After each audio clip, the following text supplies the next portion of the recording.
My name is Ben.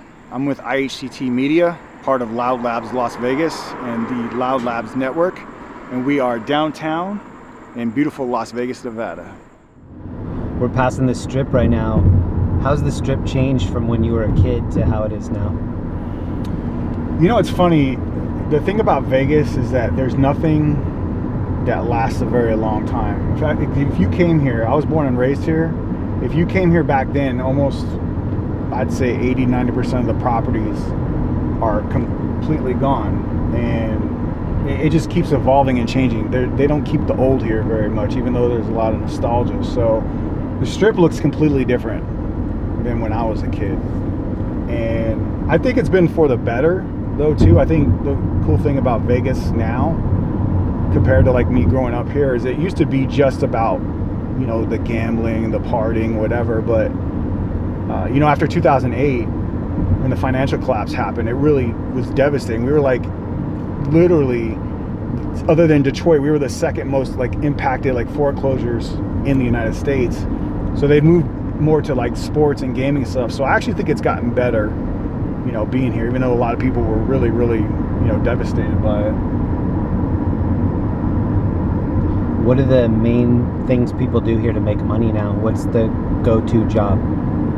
It's still probably the casinos. You know, it's funny, when I grew up, I was like, my parents and everybody worked in the casinos, and I was like, I'm never going to work in a casino. But I ended up doing that. I was a slot tech for a little while, and then I mainly did security supervisor for the casino. So most all of us that we grew up, our parents worked in the casinos, and I worked in the casinos for a while. And you know, I would actually almost say that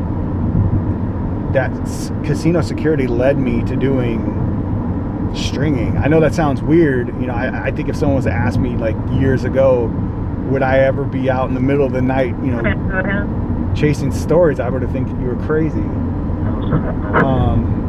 But it did give me kind of the tool, like listening to police scanners. Like, that's what I was doing, man. Like, I'd be out this time of night and I'd be like patrolling and be listening to the police scanners, listening for codes, listening to everything else. You know, I was listening to police scanner for years and stuff, and then I had a huge passion for documentaries. So like some people that got into this business, you know, for stringing, they probably did it after Shot in the Dark, when that came out, the documentary, you know. And I was probably one of those people, but I did have some years of experience. I'm a documentary filmmaker by trade, and I have a huge passion for finding the truth in stories and stuff. And so I love camera work. And it was weird because when I saw the documentary, obviously I was passionate about documentary. I saw them like listening to police scanners, and I was like, these guys are crazy. Like, do people really do this stuff? And the more I kept watching the film, it was like, you know, I might be able to do this. Now, a lot of people think that this job is actually really hard. People think, oh, you just like can listen to police scanners and do whatever. But I actually could, you know, had two passions that I put together to do this. And the more I've done it, the more I was like, or the more I thought about it, the more I was like, man, I could really do this. I could really fucking do this. But I still kind of put it off, you know what I mean? Yeah, so basically, like, I was just doing regular news like stuff for a while, you know, for the last like 3 years or so. Even though I'm doing video production well over a decade, 15 years. And it wasn't until there was an airplane crash that was by my house, and I was just like, you know, I'm gonna just go check it out. And I got there before the media, and I happened to film it. And what's going on down here? Look at this. Yeah. What is this? Use the right 2 lanes to take exit 34 onto I-215 east toward Henderson. I don't know what's going on.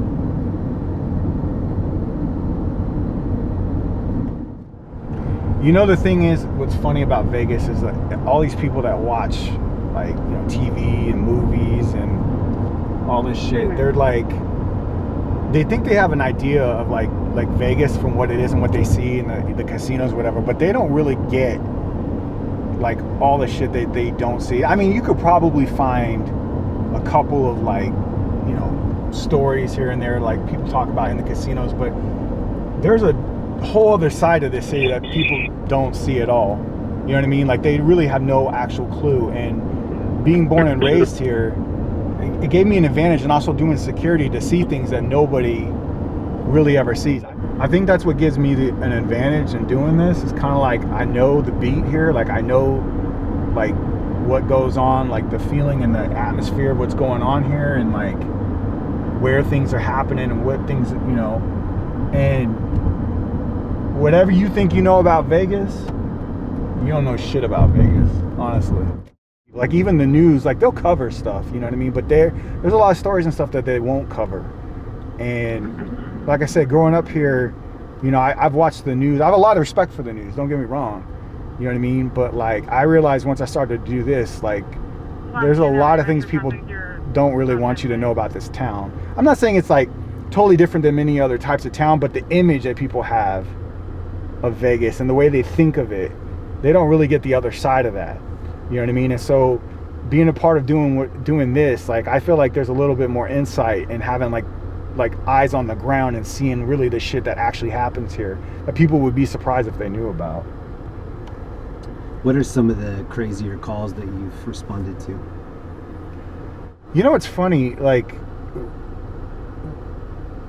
some of the calls you think that would be like, that would even like bother me, don't bother me, but some of the ones that you think that wouldn't, did. I think one of the calls that stood out to me was, I actually got lucky on this call. I just happened to hear, you know, our police department here is completely encrypted, so I just happened to hear a fire department call, and literally it was, all I heard was pull out a gurney, right? That's all I heard.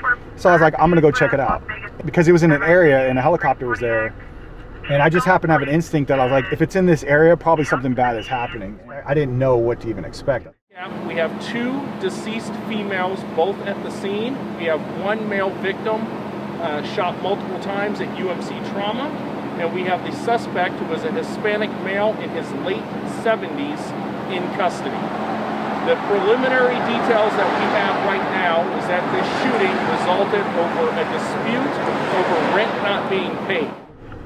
It ends up turning out that it was a double homicide. He had actually killed 2 people. This dude killed 2 people in the house and then shot another person with an attempted murder. But the crazy thing is that it was a landlord who shot his tenants because they didn't pay. Like he literally killed 2 people there because they didn't pay their rent or whatever, and shot and killed them. The funny thing is like homicides, that other kind of stuff doesn't really bother me too much, you know what I mean? Like, or when I'm out here doing like crashes and shit like that. But for whatever reason, there was this one incident that happened where I showed up, like I was literally right by it, and it was a collision where the car got completely split in half. And it really wasn't even like super gruesome. It was just when I saw them pull the girl out of the car, it didn't bother me then until like later on. Like the car split in half. I almost hit the engine. Literally, the car split in half. It was going off of a ramp. The engine landed out in the middle of the street. I was literally going like 50, 60 miles an hour, pitch black, and I saw this engine right in front of me. I slammed my brakes. Luckily, I didn't hit it, you know, and I pulled up and this car's completely split in 2. I thought there's no way this person lived through it. And they pulled this girl out, and out of all the things that I did, for whatever reason, later on, that story bothered me. It didn't bother me with the homicide. You know, I went on like fire calls where people like were dead, like coming out of the fire. But for whatever reason, that stupid, or that incident right there bothered me, and I don't really know why. You know what I mean? It's really strange in this profession, like the things that we see, and you only get a glimpse of that when you're watching the news. Like if you really think about what we do, it's really interesting. Like you're only seeing like a fraction of what is actually really happening in that moment. We just give you kind of the edited down version, but we're out here actually seeing that stuff, and you never really think about it when you're doing this, how that really actually affects you. What does it feel like when you rush into that area and you know something crazy went down just minutes before? You know, I think it goes also back to my days of doing security. It doesn't really affect me too much, because I you know, the difference between doing this and what I was doing, you know, as a security supervisor, was I used to have to actually deal with those type of calls, right? So if there was a medical emergency, if there was a fire, if there was a robbery, like it wasn't just me filming it. Like I had to actually go, you know, be there. There's people like committing suicide at the casinos and stuff. Like we actually had to deal with that thing. So there's a lot that probably wouldn't bother me probably to other people. But it doesn't mean that like, you know, I'm Teflon and I can just, you know, whatever. So that feeling going in, oftentimes for me, I try to just be objective about it and say, this is the situation. This is what's going on. What's the story? You know what I mean? Like, how do I just get what is actually happening? I try not to emotionally get myself invested in it. And I think a lot of times people think, you know, like we're ambulance chasers or that we're just trying to exploit people, whatever. I can't speak for all stringers. But like for me, I don't feel like, I feel like it's about the truth. It's about like getting to the story. And with the lack of trust in the media that people have, you know, I don't care what political party you're from, I feel like it's important for us to really just tell the story. That's all my goal is, really, man. It's like, get there, this is what happened. We don't put like our views on it. We don't like spin it. We're just like, hey, this is a fucking accident. Unfortunately, you know, somebody died here, or this is a crime and stuff. I think that's what I love about what we're doing, you know, as stringers, is we're just trying to get to the truth. And I tell people, being a documentary filmmaker, this is the ultimate documentary. You know what I mean? Like, this is the realest of the real. Like, forget National Geographic. I love National Geographic. I love Netflix. But this is raw. This is real. This is like no bullshit. You know what I mean? And that's what I love about it. That's what makes me passionate about doing this, is when we're out there and just capturing the real stories, you know? We are getting water. What does it make you think about the first responders that not only see all of that, but when they get there, they have to be the ones that actually mop everything up? You know what? If there's one thing that when you do this as a job or occupation, if you don't have a level of respect for first responders off of this, I don't know what to fucking tell you, man. Like, that is the one thing that you see. Like, these guys are out there seeing this shit every day, whether they have a camera or not. Like, we're out there just on calls with the camera. These guys are like in that shit every day. And if you don't have a healthy level of respect for law enforcement or fucking like, you know, fire departments and everyone, what the fuck they're doing, man, like, you just don't belong in this job, because you start to realize, like, these guys see this shit every fucking day. Like, we're literally just there with the cameras capturing the story. These guys are in the pit. They're actually doing that kind of stuff. And for me, it actually made me want to do a little bit more. Like, I actually joined CERT after becoming a stringer. You know what I mean? Like, I learned a little bit of first aid. So like, if I show up on a scene and something happens, God forbid, that I can at least help. It just made me realize you don't see that. You don't see that on the news. You don't really see what these guys are always doing. What the news is going to do is they're going to filter it out to make it feel comfortable. You know what I mean? And I feel like as stringers, we tell it like it is and being raw. So having a healthy level of the first responders, I have mad respect for what these guys do. And any day that I feel like, oh, I can't handle this, or, you know, what if this is too much, or what if this is dangerous, which it is, all of this shit, this is not for the faint of heart, man. But every time I do, I'm like, these guys are out here every day doing this shit, risking their lives doing out there. Who the fuck am I? You know what I mean? I'm a camera guy out here telling a story. These guys are in it. So every time I feel that way, I always think about them. People don't think about the mental toll that shit can take on you. You know what I mean? Doing that day after day and seeing society at its worst. And you don't know it until you're like there and you see them actually doing it. And you know, people have asked me all the time, like, how can you see that? How can you see dead bodies? How can you see whatever? But again, going back to them, I'm like, these guys see it all the time, man. You know what I mean? Who am I to be like, oh, I can't see a dead body? I'm not saying, like, again, you know, no one's immune and it doesn't affect you. And it does affect first responders too. I mean, especially when it's children. I think that's usually when it makes the hardest.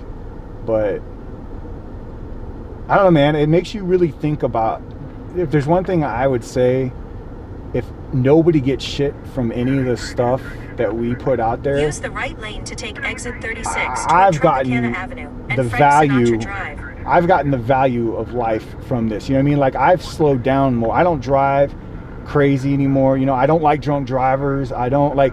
It made me just start to respect shit out there more. You know what I mean? Like, and just being like aware of like what these guys deal with. Again, traffic is the number one thing I would say. I don't speed anymore. I don't like drive crazy. I definitely don't drive drunk, even though I don't even drink anymore. But like, just all those little things you take for granted, all those things they say, you know, wear your seatbelt. Well, when you see some dude ejected from the car, you know what I mean? You're like, they're not just trying to be like, you know, try to put a happy campaign of like click it or ticket. It's like, no, dude, when you see your body all over the damn roadway, And you see that, you're like, that's what they're trying to prevent. And I wish people could see what we do. I wish they could see the footage we don't show them, and then be like, okay, you still don't want to wear your seatbelt? You still want to drive drunk? You still want to be stupid and drive like 90 miles an hour and be stupid? All right, we'll show you what actually happens with that shit, with your brains laying out in the middle of the fucking freeway. You know, I'm just being for real. And it's one thing that this job is actually like taught me is like, you know, the real life of that stuff, if that makes any sense. Tell me about the scene. So we're at a pedestrian versus auto accident here. We didn't get to see the actual victim going inside, but looks like they've already transported here. We're on Valley View and Twain. We don't know the condition of the victim, unfortunately, but it looks like they've already wrapped up the scene. I mean, we got here pretty quick, so the driver looks pretty shook up.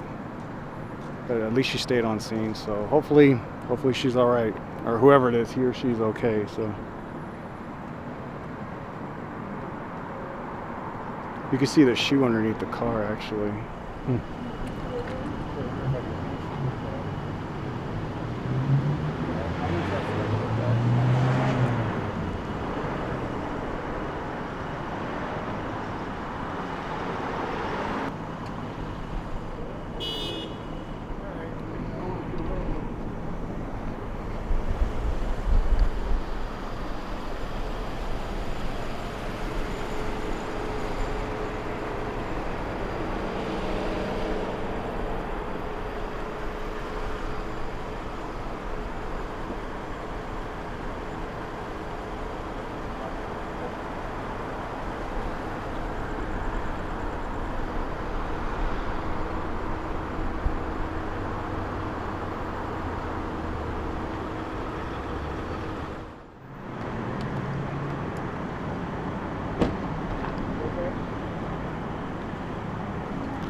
It's really hard to say where we're going to be in the future when it comes to this, but I do think that this is going to be part of the future. A lot of news organizations are having to slim down their productions. Money is not where it used to be with it, and I think with the new social media, internet, there's a future for it. What it is, I don't know, but I do think this is the future of media and being slimmed down and being raw and going out there and actually doing it. Now, I could be wrong.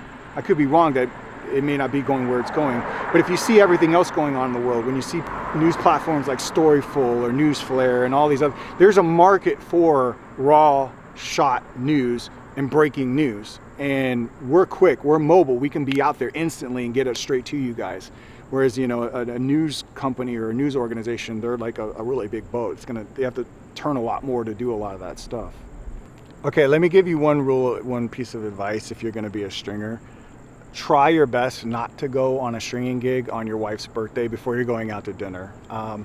But I did do that. She was very thoughtful to it. I love her. She's a great woman. But sometimes it is that way, man. Like sometimes you don't know what the story's going to be. So it really is about being as ready as you can. I always do have my camera charged. I have my lights charged. And even if you don't have your gear. You know, we have our phones and they're good too, and you have something on you because you don't know when the news is going to break, and you need to be prepared for that at any moment. There's times where I didn't have my camera and I was doing something else and I went and grabbed it with my phone, and that worked just as well as long as you know how to shoot with it. So it is about being prepared. This is not a 9-to-5 job.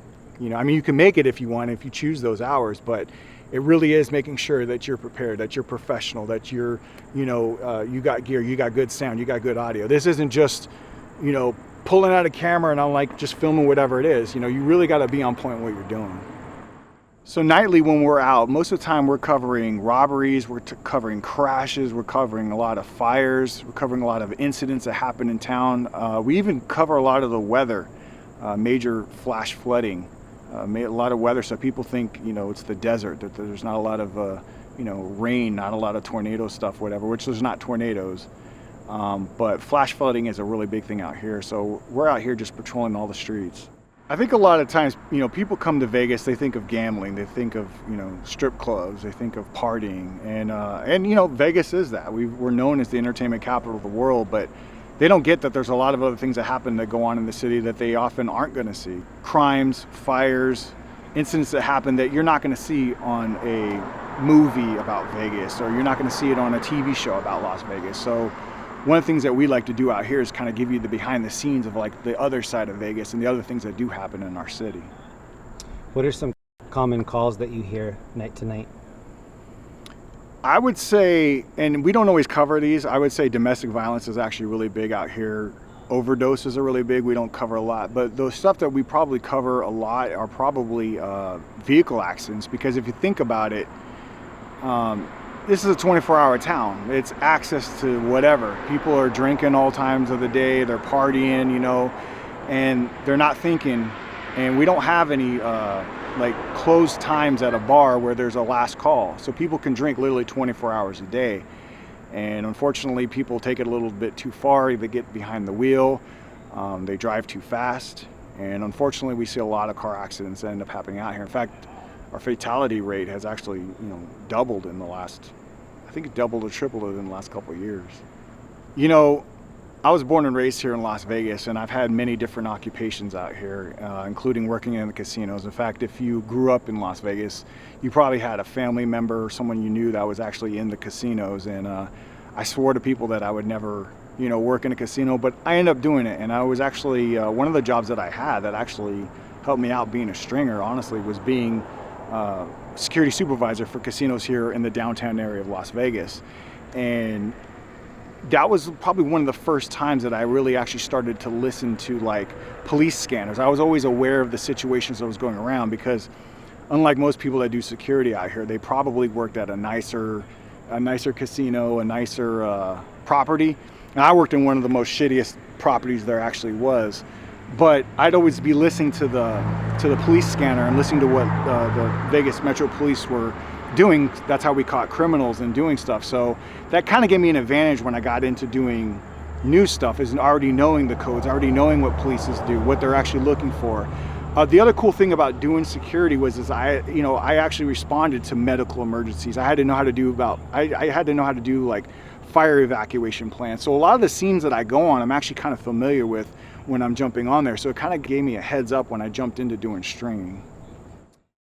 Oftentimes when we're out, we're trying to actually gather the news of what's going on. So we have a lot of resources that we actually tried to use in order to do that. Obviously, like probably some other stringers, we use an app called Pulsepoint, which lets us know about fires, car accidents. We do monitor scanner radio, but unfortunately, the main police department out here, Las Vegas Metropolitan Police Department, is encrypted. Now, it wasn't always encrypted. In fact, it wasn't until we had that mass shooting. You guys are very familiar with the Mandalay Bay, where unfortunately, you know, over 50 people died. We used to be able to listen to them before, but after that, they've encrypted it. So we kind of like monitor other departments that are around, like the Las Vegas Marshals, Henderson Police. We cover North Las Vegas, which they're also encrypted, but fortunately, the fire departments aren't encrypted, so we listen to them. So we gather it from there. We usually gather it from tips. We'll check a social media feed. I'll usually go through my Twitter. Sometimes the RTC, which is our transportational system, they'll put out releases. And sometimes the police department, even though they're encrypted, they'll put out a message saying, oh, hey, we have a barricade, or there's a officer involved shooting. So we actually have so far a pretty good relationship when it comes to law enforcement while we're out here, which is fortunate. It's interesting when we show up to a scene, since it's kind of newer out here. It's not like California or even New York where they're probably used to seeing a lot of stringers. So at first they're like, what are you guys doing? So we have to kind of let them know, since it's because it's newer. But so far the reception's actually been really, really well. In fact, once they figure out what we're doing, we have a really good relationship with them, and they usually just leave us alone. They're actually very helpful most of the time. I oftentimes with the police department, man, I can't tell you how many times these guys have really just been really cool about letting us shoot and do whatever. We try to be respectful. We try to make it a symbiotic relationship with them and first responders. So far, knock on wood, it's turned out really well. So inside of the casinos, most people don't realize you cannot film live or camera footage around live table games. And I also know that from doing security. I used to have to kick people out all the time for filming, but they're being a little bit more lax about it. So I can't speak for every single property, but if you're around like a slot machine, or you're around maybe like a bar or whatever, they may not say too much. They have a right to tell anyone they have a right to tell anyone anything, and this is the thing that people don't understand about it. But you cannot, around live table games such as like blackjack or craps or anything else like that, have any live video stuff. And most people wonder why. It's because Vegas has to watch out for cheaters all the time. So think about it. Someone's got a camera, they're doing a live feed. There's so many different ways that we bust cheaters that are out here. So in order for them to stop that, they make sure to keep any type of live camera stuff away from that. But they may not say too much about it being at a slot machine, but just know this: if you're at a casino, most people don't know this, the security can, for whatever reason, kick you out of a casino. They may not even like your hat. They may be the way you said something. They have every right, because it's private property, to kick you out. So you need to understand that when you're inside of a casino. The one thing I really love about Stringers Live is that you actually get to see stringers, some of the best stringers from around the United States, actively out there shooting the news live. There's nowhere else literally you can do that. You can go to all the major news stations out there, publications, whatever, and you're never going to see multiple people out there doing and stringing live. If you like things like On Patrol Live, if you like things that have like the live aspect to doing it, this takes it to another level. This is not just saying, oh, this is just one town and you're looking at one person doing it. You're literally going in and watching as the news is happening there. You're not going to find that anywhere else. And it's really, really cool. So it introduces you to other things that are going on around the world. And there's not like this anchor trying to tell you how to think. There's not a reporter trying to tell you how to think. And there's no disrespect to them, but it's literally just raw, out there telling the story as it is, and you're seeing a perspective that you're not going to see literally anywhere else, and that's what I really, really love. I think the transparency of making it raw is important, especially in this day and age where people may or may not trust the media. I feel like that's the thing is that no one's really trying to like shove anything down your throat. No one's trying to take a side of anything. It's literally just going out there and just finding the stories and finding the raw story that's out there. And that's what I love about it. You really are just thinking for yourself. It's literally just like as if you're there. You're observing and you're seeing what's going on. And you'll see things on Stringers Live oftentimes that you're not going to see on the news, and that's the thing. You know what I mean? There's not someone out there trying to edit out things to make it more pure, or trying to like sanitize whatever. You're seeing it raw, live as it's happening. So sometimes you're getting a better point of view, a much more accurate point of view of actually what's going on. I love watching Stringers Live for that same exact reason. As a stringer, I love watching it because I love seeing what other stringers are doing. Would I have watched this before I was doing this? I would say no, because I didn't know it existed. But now that I know that it existed, and I think even if you're not a stringer, I think you're really gonna enjoy watching it and actually seeing what's going on. And I think that's what's cool is I didn't know about it. And had I known about it and not been a stringer, yeah, I probably would watch it because it is interesting. Live streaming in social media is the new form of all types of media and stuff that are going out there. There's people that have gaming channels, there's people that have sports channels, whatever. This is just another platform, but this is far, far more interesting. This is like real life stuff and what's going on, and you're not gonna find this anywhere else. Even in this medium of what is going on with Stringers Live, with stringers, with news, you're not gonna find it anywhere else on the internet. And if you do, they're probably basing it off of this model. So if you're interested in some of the latest breaking news out of Las Vegas, I'm Ben. I'm with IHCT Media. I'm also with Loud Labs Las Vegas. You can check us out, whether it's on YouTube, Twitter, Instagram. Just look us up, IHCT Media or Loud Labs Las Vegas.